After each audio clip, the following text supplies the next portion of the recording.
What's going on, guys? BossOP6 here, back to another video, and today I'm here to do my Raw review. Well, before I actually get into that, I'm actually going to talk about what I thought about Aew Double or Nothing last night, because I did see the event and I have some views on it. But before I do that, I have to show you guys something. This has nothing to do with like anything what I'm going to say, but look at that. I won this at a carnival yesterday. Pretty cool if you ask me. So, that's out of the way. Now, let me talk about Aew Double or Nothing real quick, because I was going to talk about it maybe when I did my Dynamite review, but I might as well do this so I can get it done out of the way, because I certainly have opinions on this show. So, the tag match with Hookhausen versus Neeson Sterling on the pre-show. Shortest match out of the entire card, but I'm not really counting a pre-show match. It was what it was. It was ultimately in the end pointless, so there you have it. But then we get to the actual show. I'm going to have a lot of criticism about this show because there was some points where I have to call bullshit on. What's not bullshit is the opening match, MJF versus Wardlow. Fucking awesome. This is how you book in a great payoff. This is a hell of a payoff right here. There was some speculation about when MJF was going to arrive or not, because him and Tony Khan have been having a money dispute about MJF not having a good contract, which is kind of bullshit because MJF is the best heel in that entire company. Like, why are you not paying him like at least like, I wouldn't say like give him like $400 million a year, but at least give him like a good sum of money so that way he can stay until his contract expires. This was the second shortest match on the show, and it was brilliant. Wardlow powerbombed him 5 times. MJF being a little shit, and I liked the part whenever he pretended to fake a knee injury and everyone was calling bullshit on it. He goes to pull the diamond ring, and then Wardlow's looking him over, and the ref's like, "I'll take that," and he's like, "Well, shit." And the stretcher spot was absolutely hilarious because they put the mask over his nose, like over his eyes and nose, not on his mouth. Good job there. But yeah, that's how you start off the show, and then it went downhill. Yeah, because next was the Hardys versus the Young Bucks. I've seen old people have sex faster than this match. Good Lord, this was slow. Oh my God in heaven. I'd rather have a snail and a slug have intercourse than watch this match. Hardys can't go anymore. They really can't. Thank God this is their last run. You know your match is bad when the Young Bucks have to carry, because this was abysmal. Nearly 20 pissing minutes of this match. Unbelievable. Jesus Christ. 19 minutes was this match, and I felt like 19 minutes of my life just evaporated. Oh boy. Then Jade Cargill and AJ had their TBS title match, the shortest match of the entire card. And it was 5 seconds shorter than MJF versus Wardlow. Yeah, that's how badly the pacing of this show was. Yeah, this wasn't really that good. This was terrible. This was very botchy. The only thing that I can give them credit for is Jay tried. They really did try. Also, why was Jade Cargill, why her hair remind me of Cosmo Wanda from the Fairly Odd Parents? I don't know. Stokely Hathaway, aka Malcolm Bivens, arriving was cool, and so did Athena, aka the former Ember Moon, so that was cool, I guess. But yeah, this match was terrible. And then, House of Black versus Death Triangle. Oh boy, a feud that I really wanted to care about, but inconsistency, and I'm already done with the feud. This was just a spot fest. I mean, Julia Hart joining was cool, even though they built that shit up for months and they finally pulled the trigger here. I get a long-term storytelling, but come on. This was just stupid. I did not care about it. Why was House of Black, like, it looked like, why did Brody King look like he got done mud wrestling in a pile of I don't even know what the hell was going on. Buddy Matthews looked like he just threw ash on his face. And why did Malachi look like the lead singer of a black metal band? I mean, why did Brody King? First of all, is Brody King okay? Because he looked like he hit his head pretty hard in that apron, but whatever, who cares? Also, Ray Phoenix's son was during the entrance, so that was cool, I guess. Joe and Cole had a match that was okay. Joe is starting to wind down, and you can tell. I mean, I understand why Cole won. It was probably smart that they gave it to Cole. But then once we knew Cole was going to win, we knew Baker was going to win, because Britt Baker came down with the Fozzy guitarist, which was a terrible, terrible, terrible guitar playing. And Ruby Soho with Rancid. And JR was taking the piss out of it because JR did not care. I mean, it was cool. It kind of reminded me of Dropkick Murphys, which I enjoyed. I mean, it was fine. It was better than whatever the hell that Baker and Toni Storm match was. And okay, cool. And then Martha Hart did her whole speech, which was pretty sweet. And then they both have titles now. Hooray! Oh boy, oh boy, oh boy. Talk about a match that should have been on at least Dynamite. Cargill and Jay at least should have been on Rampage, at least, because that's where Cargill's mainly been defending her title at. The next match should have been on Dynamite. American Top Team versus Frankie, Sammy, and Ty. Paige Van Zandt, Jesus, Lord of mercy. Besides that, she is still kind of green. She still needs a little bit of time. She wasn't god-awful, but she still needs a lot of seasoning. This should have been on a Dynamite. And it wouldn't have mattered. This went about the same match length as Joe and Cole, by the way. So that was interesting. And, okay, Scorpio Sky wins. I feel bad for Kazarian because he kind of got fucked over because he only challenged for the title once. Sammy Guevara and Ty have been the bane of Scorpio Sky's existence. Why is Kaz have to suffer? And the savage tweet that Kaz sent out was fucking hilarious, by the way. Another match that should have been on Dynamite. O'Reilly versus Allen. Darby's going to kill himself doing the moves that he does. He about landed on his head twice. There was a cool counter into a guillotine from O'Reilly on the outside, so that was cool. And O'Reilly won. Okay, cool. I thought Sting was going to make a run in, but he didn't. Then we got Rosa versus Serena Deeb for the Women's World title. Match of the night for me right here. This was a hell of a match. I really, really, really like the chemistry. A little bit slow, I will admit, but they build it up.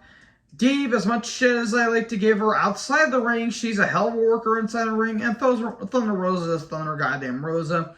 And apparently the gear she auctioned for the fallen victims for the Texas shooting. So that was some really good stuff because Thunder Rosa is just a great human being in general. So yeah, really good match. Really, really, really enjoyed it. Oh my fuck. Oh dear.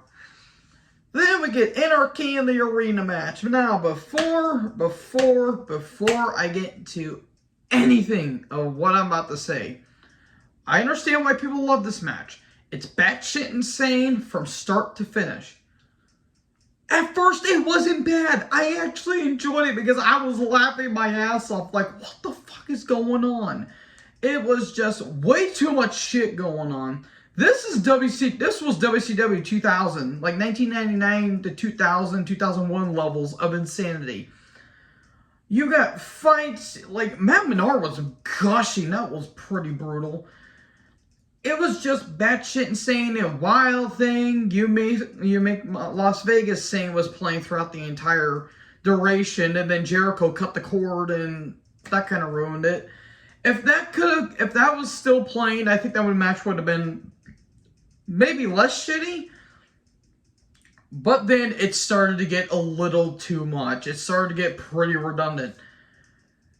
Table spots, JR was taking a piss out of it, which I thought was hilarious.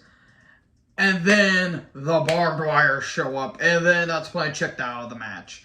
And then even the table got botched because Moxley put it on a table and he botched it.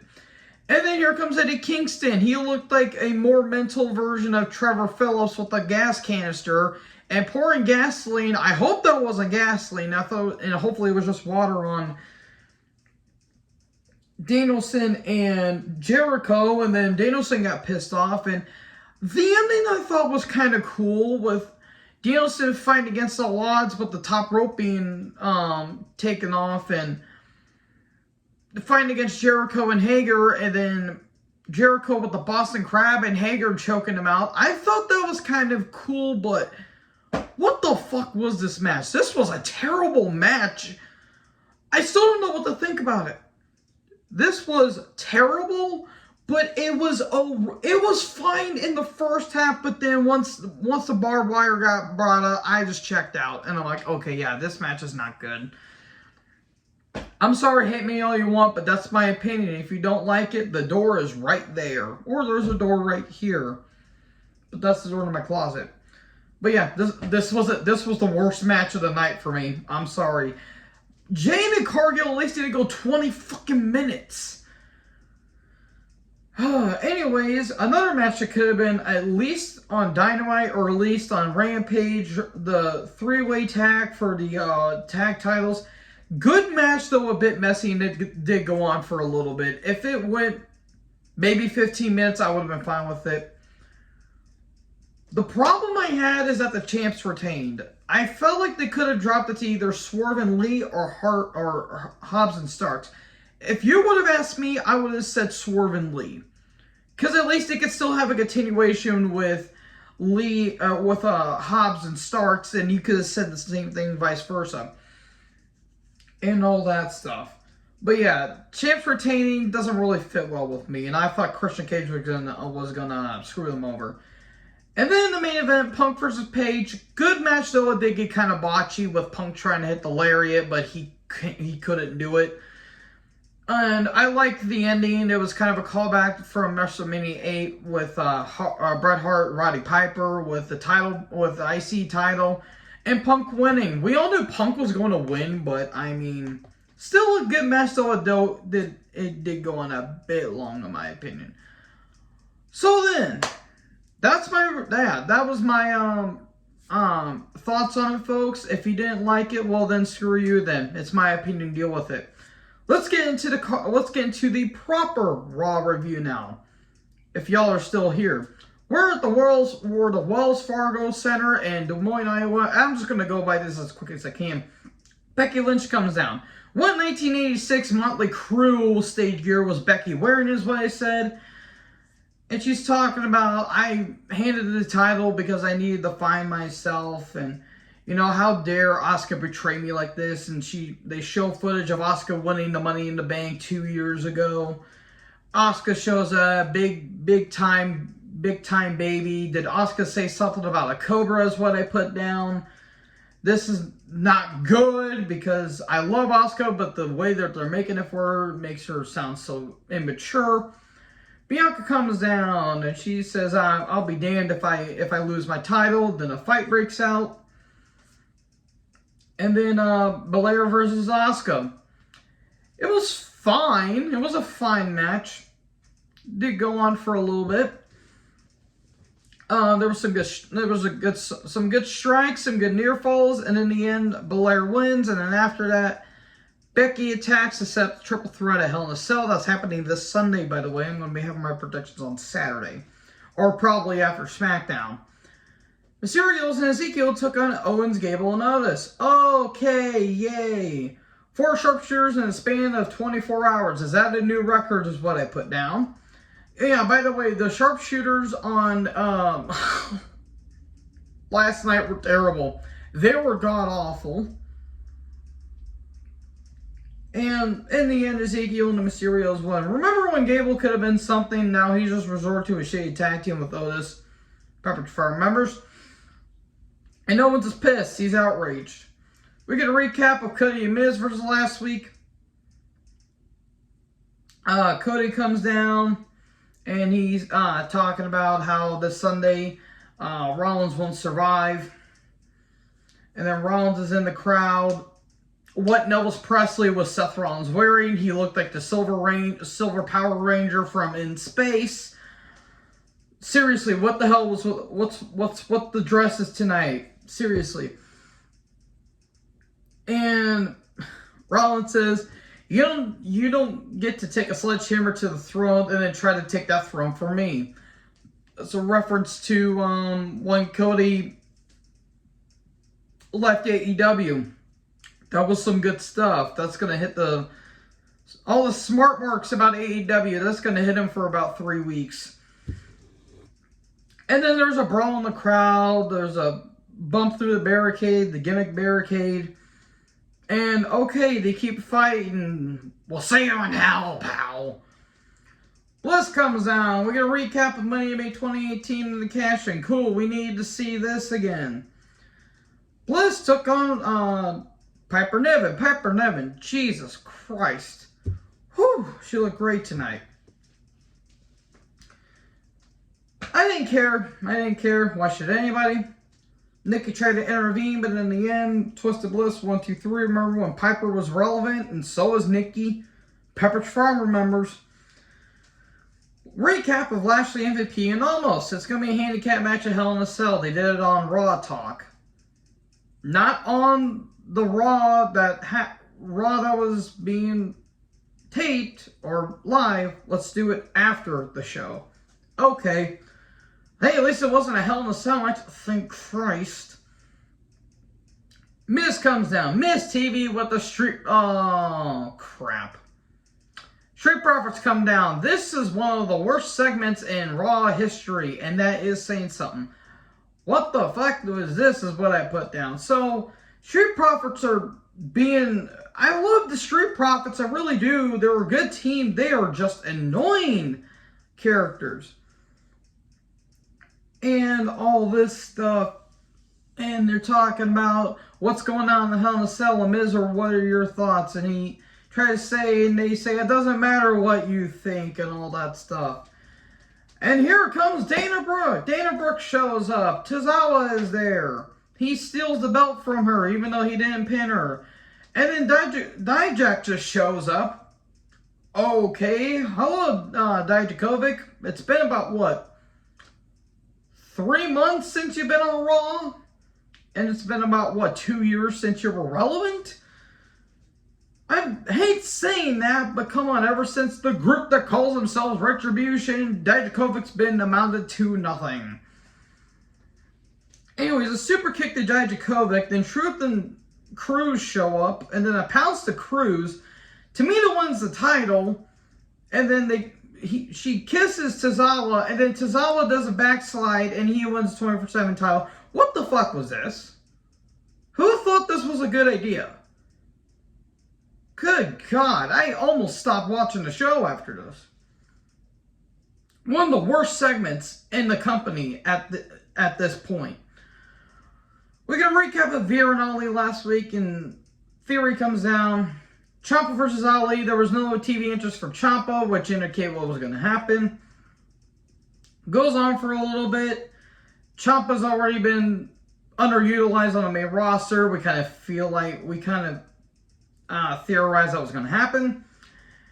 Theory interferes. It's DQ. He says, well, why wait until the future while we can have a championship match now? Oh, yeah, I forgot to mention that if Ali won, he would have a title match against Theory. I forgot to mention that because I didn't care, which sucks because I love Ali. Theory is a good worker. He's just a douchebag.